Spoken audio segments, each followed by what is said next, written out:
एक 3 बच्चों की माँ बिना अपने पति की इजाज़त के ही वह विदेश जाने की फ़ैसला कर लेती है।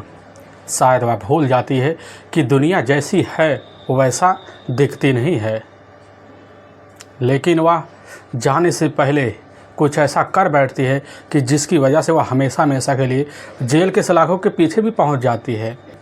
लेकिन जिसके भी सामने इस महिला और साथ में उसके परिवार के बारे में सच्चाई निकल के आती, इससे सुनने के बाद लोगों का कलेजा भी हिल सा जाता है। आखिर क्या था इस घटना में क्या हुआ, इस घटना की आप पूरी तह तक सच्चाई जानने के लिए इस वीडियो को आप लास्ट तक ज़रूर देखिएगा। नमस्कार दोस्तों, मैं प्रदीप कुमार आपको इस टेढ़ी बात चैनल पे मैं स्वागत करता हूं। दोस्तों आज की यह जो सच्ची घटना है, यह घटना सुनाने से पहले मैं आपसे एक छोटा सा रिक्वेस्ट करना चाहता हूं कि आप अगर इस चैनल पर नए आए हुए हैं, पहली बार आए हुए हैं, तो एक बार जाकर अपने इन्हीं प्यारे हाथों से आप इस चैनल को सब्सक्राइब ज़रूर कर लीजिएगा, ताकि आपकी वजह से आज यह जो वीडियो है, यह वीडियो काफ़ी लोगों तक पहुँचाया जा सके, और उसके लिए हम आपके तहे दिल से शुक्रगुजार रहेंगे। और आज की यह जो सच्ची घटना है, यह घटना ठीक राजस्थान प्रदेश और उसी का जाना माना शहर पड़ता है हनुमानगढ़, और ठीक उसी का ही रामसी कॉलोनी पड़ता है। उसी ही कॉलोनी के रहने वाले सुनील खेमका होते हैं, अब जिनकी उम्र लगभग 35 साल के आसपास होता है। उनकी अपनी पत्नी भी होती है अब शिल्पा, जिसकी उम्र 32 साल के आसपास होता है।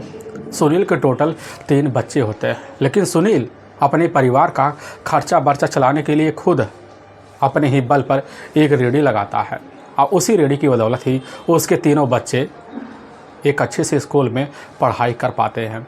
लेकिन शिल्पा भी होती है अपने परिवार हाथ बटाने के लिए खुद एक प्राइवेट नौकरी करना शुरू कर देती है। अब दोनों जिम्मेदारी अपने ऊपर दोनों ले लेते हैं, जिसकी वजह से घर ही का पारिवारिक खर्चा बड़े बेहतर तरीके ठीक ठाक से चलने लग जाता है। लेकिन तभी मैं बात कर रहा हूँ ठीक 18 अक्टूबर 2023 का ही। तो वही शाम का टाइम होता है। इधर सुनील और साथ में शिल्पा और साथ में तीनों बच्चे बड़े आराम से खा पी कर अपने अपने कमरे में अब चले जाते हैं। शिल्पा जो होती है अपने तीनों बच्चों को अपने साथ लेती है और ले जाकर अपने ही बेडरूम में अपने ही बच्चों के साथ सो जाती है। अब इधर सुनील जाता है अपने कमरे में, थका मारा बड़े जल्दी से अपने ही उसी बेड पर सो जाता है। लेकिन जैसे ही अब सुबह का टाइम होता है, वही 5 बजे के आसपास इधर शिल्पा उठती है, झाड़ू पोछा कमरे की करती है, फिर वह अपने पति के दरवाजे के पास जाती है तो देखती है कि दरवाज़ा तो उस समय थोड़ा बहुत खुला हुआ है। अंदर जाती है तो नज़ारा देखती एकदम सा दंग से रह जाते, क्योंकि उसका जो अपना पति है इधर सुनील के गले में एक चुन्नी लिपटा हुआ है, जो कुंडी में लटका पड़ा हुआ है। अपने पति को नीचे उतारती है, देखती है कि शरीर पर कुछ चोट के निशान है, नीचे करती है और वहीं पर चीख चिल्ला पड़ती है। और इस चिल्ला की आवाज़ सुनकर शिल्पा के जितने पड़ोसी होते हैं, महिलाएं, सभी लोग अब इकट्ठा हो जाते हैं। वहीं पहुंचते हैं, सभी लोग देखते नज़ारा देखकर एकदम सा दंग सा रह जाते हैं, ना कुछ सोच पाते हैं, ना कुछ समझ पाते हैं कि आखिर सुनील के साथ हंसता खेलता ज़िंदगी में कैसा मोड़ आ गया। लोग तरह तरह की बातें करते हैं, लेकिन कमरे का जो नज़ारा होता है बड़ा अजीब होता है, क्योंकि कमरे में जितना भी सामान होता है सभी इधर उधर पड़े होते हैं। तभी उसी में से एक व्यक्ति होता है जो अपने नज़दीकी पुलिस थाने में अब फ़ोन कर देता है। वहाँ के थाना इंस्पेक्टर खबर पाते हैं तो अपने टीम के साथ डॉग स्क्वाड की टीम को भी खबर दे देते हैं। कुछ ही मिनट लगता है। अब इधर सुनील खेमका के घर पहुंचते हैं तो देखते हैं घर के बाहर लोगों का जमावड़ा लग चुका है। लेकिन जमावड़े वाले जो लोग होते हैं थाना इंस्पेक्टर के जिप्सी को देखते तो अपने आप हट सा जाते हैं, लेकिन इधर मौका पाते इंस्पेक्टर तो अंदर भी घुसते हैं, नज़ारा देखते हैं तो वहाँ भी हिल सा जाते हैं, क्योंकि देखते हैं कि वहाँ पर सुनील का जो डेड बॉडी है उसी फोल्डिंग पे एक से एक मृत अवस्था में पड़ी हुई है, गले में चुन्नी लिपटा हुआ होता है। पुलिस उसी घटनास्थल का अच्छे से निरीक्षण करती है, अपने हिसाब से जांच पड़ताल कर लेती है, लेकिन वहीं पर खड़ी हुई होती है इधर शिल्पा दहाड़े मारकर अपने तीनों बच्चों को लेकर वहां चीख चिल्ला रही होती है। पुलिस की टीम इधर शिल्पा से कुछ पूछताछ करना चाहती है, लेकिन काफ़ी शिल्पा को समझाया बुझाया जाता है। लेकिन कुछ देर बाद जब शिल्पा अपने आप को संभालती है, पुलिस उससे वही पूछताछ शुरू कर देती है। शिल्पा पुलिस के सामने कहने लग जाती है कि साहब, हमें नहीं पता हमारे पति ने यह जल्दबाजी में कैसा फैसला ले लिया, हमारी ज़िंदगी में कोई ऐसा मोड़ खरोड़ ही न था कि हमारे पति ऐसे कैसे कर सकते हैं। लेकिन साहब, हो सकता है थोड़े बहुत हमारे पति शराब के आदी थे और उसी की वजह से हो सकता है तकलीफ़ में आ गए, अपने ज़िंदगी को मिटाने के लिए हमेशा हमेशा के लिए फ़ैसला ले लिया हो। थाना इंस्पेक्टर बड़े ध्यान से शिल्पा की बात को सुनते हैं, लेकिन जब सुनते हैं तो शिल्पा की बात को सुनकर उनके मन को तसल्ली नहीं मिलता है, क्योंकि शिल्पा की जो जुबान होती है कुछ अजीब तरह की बकवास किए जा रही होती है। पुलिस की टीम घटना का जब निरीक्षण करती है, पता चलता है अलमारी जो होते हैं कपड़े सारे बिखरे हुए होते हैं। पुलिस के मन में शंका हो जाता है, बस करो, कुछ ना कुछ रहस्य छुपा हुआ है।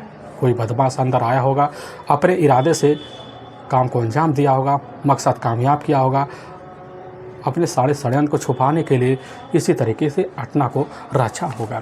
पुलिस की टीम काफ़ी सोच विचार करती है। इधर सुनील खेमका के बॉडी को उठाकर अपने नज़दीकी जो सरकारी अस्पताल होता है अब उसी में पोस्टमार्टम के लिए भिजवा देती है। पोस्टमार्टम भी आ जाता है, रिपोर्ट भी आ जाता है, पता चलता है सांस फूलने की वजह से ही इधर सुनील खेमका की मौत हो गई है। लेकिन शरीर पर काफ़ी जगह जख्म पाए गए हैं। पुलिस को यकीन हो जाता है कि बस करो, जिसने भी इस काम को अंजाम दिया है बड़ा ही शातिर तरीके से दिया है।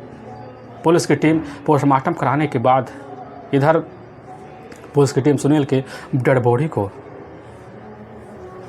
अब जाकर शिल्पा के घर परिवार वालों को सुपुर्द कर देती है। शिल्पा के घर परिवार ले जाते हैं, अच्छे से देह संस्कार करते हैं, इधर पूरी तैयारी करते हैं। पुलिस की टीम भी अपने काम में लगने के लिए सबसे पहले इधर शिल्पा से दोबारा पूछताछ करती है। पूछताछ करने के बाद शिल्पा की तहरीर पर अब मुकदमा दर्ज कर लिया जाता है। अब पुलिस की टीम आगे की जांच पड़ताल करने के लिए टीमों का गठन कर लेती है, ताकि पता चल जाए कि सुनील का आखिर किस लिए किस मकसद से कोई व्यक्ति हत्या कर सकता है, आखिर हत्यारा कौन हो सकता है।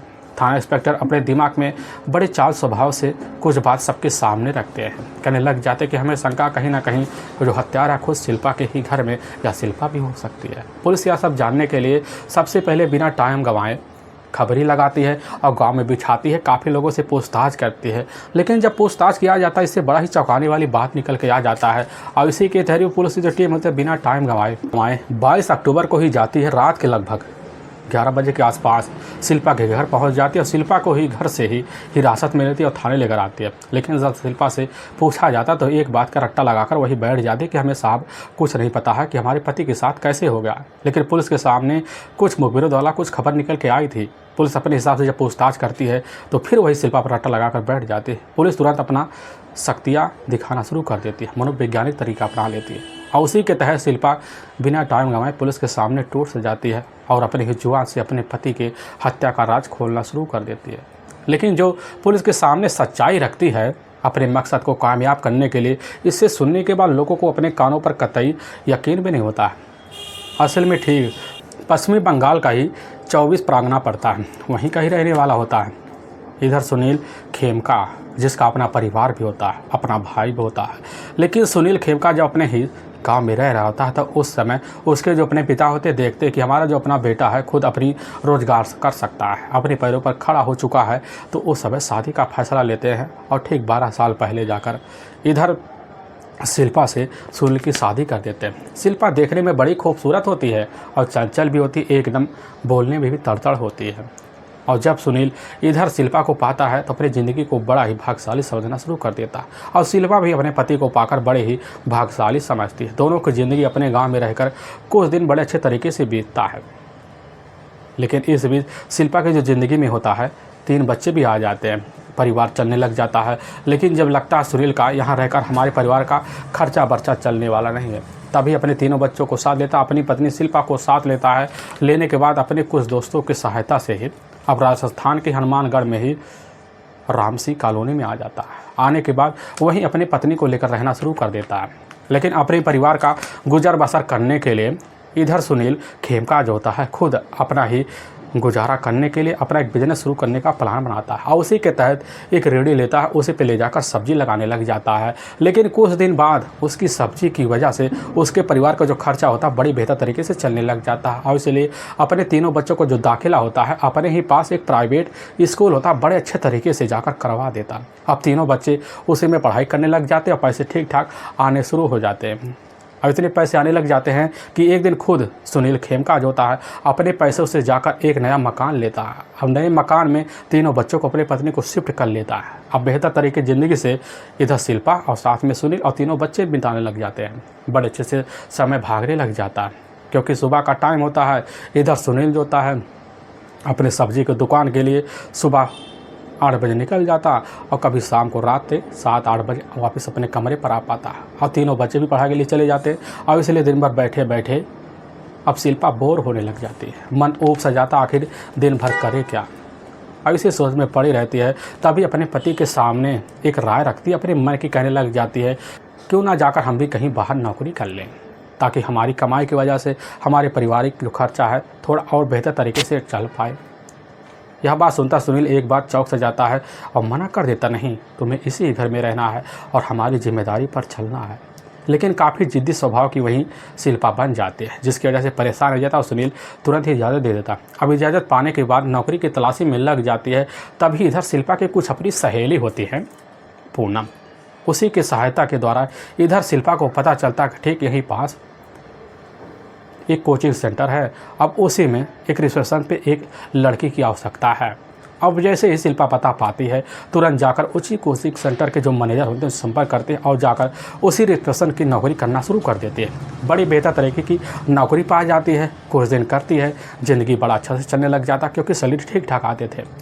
लेकिन वहीं पर बैठे बैठे एक लड़के से इधर शिल्पा की मुलाकात हो जाता। वह लड़का कोई और नहीं होता, उसी कोचिंग में एक स्टूडेंट होता है।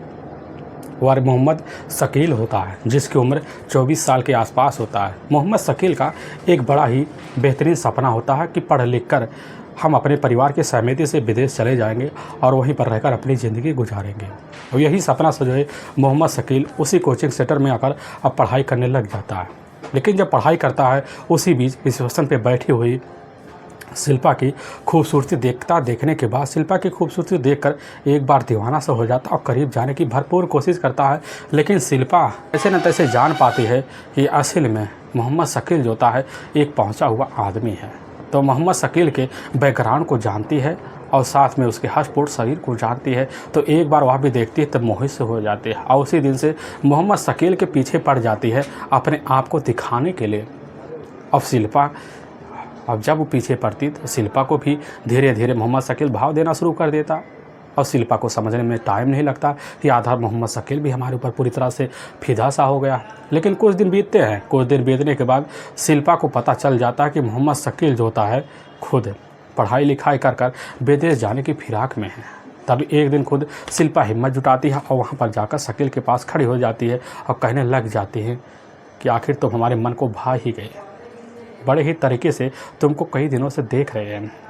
यह बात जैसे ही मोहम्मद शकील के सामने अब शिल्पा रखती है, रखने के बाद एक ही नज़र में ताकता रह जाता, कहने लग जाता कि हम तो तुमसे कई महीनों से अपने दिल का इजहार करना चाहते हैं, लेकिन समय नहीं मिल पाता, हमारी हिम्मत नहीं जग पा रही थी। शिल्पा कह देती है कि देखो, हम भी तुमसे कई दिनों से प्यार का इजहार करना चाहते थे।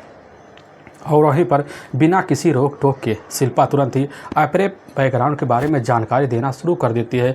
लेकिन मोहम्मद शकील जैसे सुनता है कि शिल्पा टोटली 3 बच्चों की माँ भी है, वह कुछ भी नहीं कह पाता, कहने लग जाता कि हम अपनी ज़िंदगी गुजारने के लिए पढ़ाई लिखाई कर विदेश जाने की फिराक में। और शिल्पा जब उससे सुनती है मुँह से तो कहने लग जाती है कि हमें भी साथ ले चलो। और वहीं पर इधर शकील कह देता है, इसके लिए देखो शिल्पा काफ़ी सारे पैसे चाहिए, हमारे पास इतने पैसे हैं नहीं कि तुम्हें साथ ले चलें।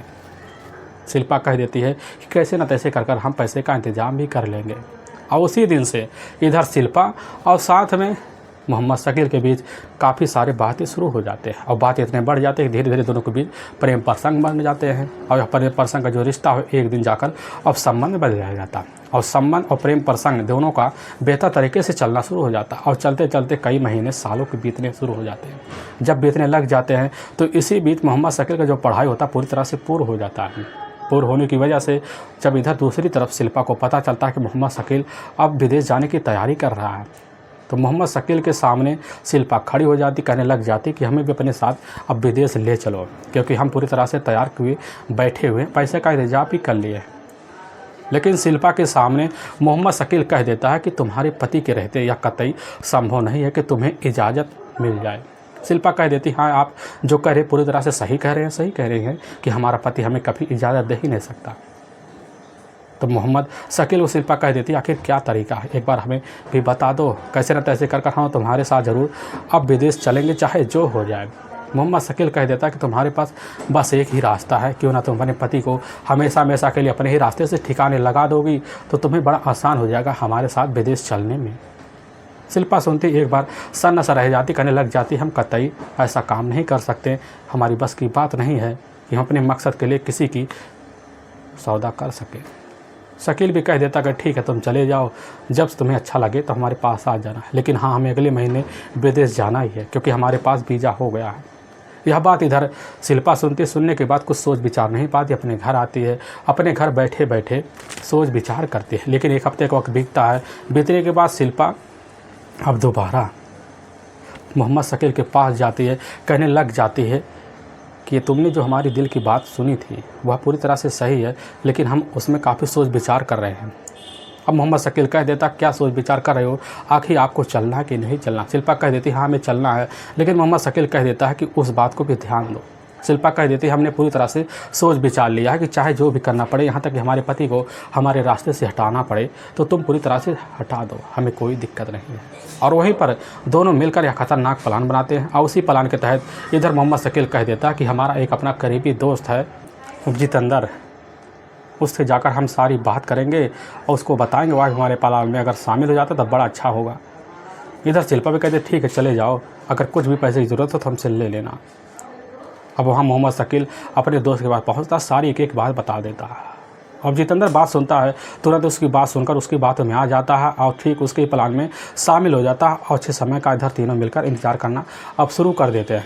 लेकिन ठीक तभी 18 अक्टूबर 2023 का जैसे रात का टाइम होता है तो शिल्पा अपने प्लान के मुताबिक पहले से ही अपने पास काफ़ी सारी नींद की जो गोली होती है लाकर अपने ही पर्स में रख लेती है। लेकिन जैसे 10 बजता है खाने के लिए तीनों बच्चे सहित इधर सुनील और साथ में शिल्पा बैठती है तो शिल्पा कैसे न तैसे कर सुनील के खाने में काफ़ी सारी नींद की गोली डाल देती है। लेकिन इधर सुनील अपने काम से लौटने की वजह से थका मारा होता है और जल्दी से वह खाना जल्दबाजी में अपने अंदर सेवन कर लेता है। लेकिन कुछ ही मिनट के अंदर सुनील को नींद आती है और जाकर अपने बेडरूम में गहरी नींद में सो जाता है। लेकिन जैसे ही कुछ घंटे बीतते हैं तो इधर शिल्पा अपने तीनों बच्चों को छोड़कर अपने पति के ही बेडरूम में जाती है और जगाती बार लेकिन कोशिश करती है, लेकिन होश तेज नहीं आ पाता।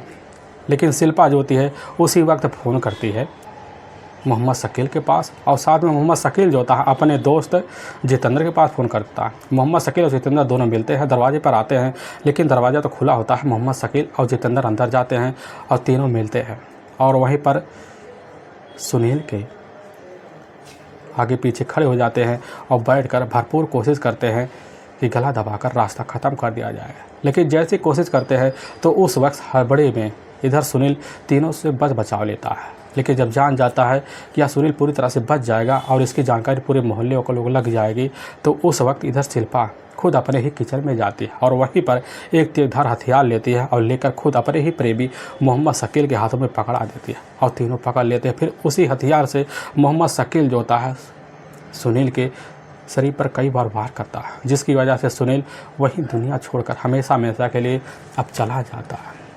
लेकिन अपने ही कमरे में रखी कुछ पैसे होते हैं तो शिल्पा जाती है, लगभग 50,000 रुपये लेती है और लेने के बाद मोहम्मद शकील के हाथे में वही पैसे पकड़ा देती है और अपने कमरे में जितना भी सामान होता है बिखरा देती है ताकि लोगों को लगे यहाँ पर लूटपाट के इरादे से हमारे पति का बेरहम तरीके से हत्या करवाई गई है।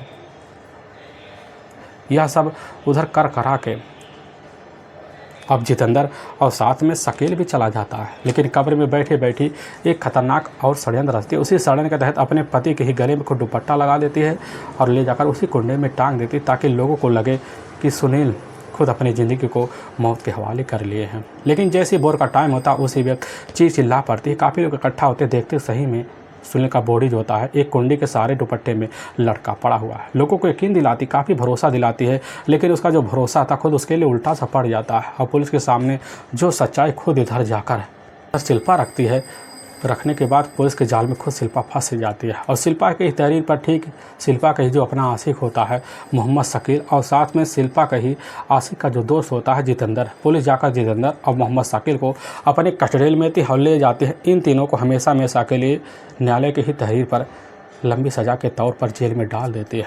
दोस्तों, हमें इस घटना का सुनाने का उद्देश्य किसी के दिल को ठेस पहुंचाना नहीं है, बल्कि आपको यह बताना कि आप जहां भी रहें आप सावधान और सतर्क जरूर रहें। दोस्तों। दोस्तों, अगर आपको वीडियो पसंद आ रहा है तो इस वीडियो को आप ज़्यादा से ज़्यादा शेयर करें और सब्सक्राइब करें, जिससे आपकी वजह से यह वीडियो आज ज़्यादा से ज़्यादा लोगों तक पहुंच जा सके, और उसके लिए हम आपके तहे दिल से शुक्रगुजार रहेंगे। और फिर मिलेंगे एक नए वीडियो के साथ। तब तक के लिए जय हिंद और जय भारत।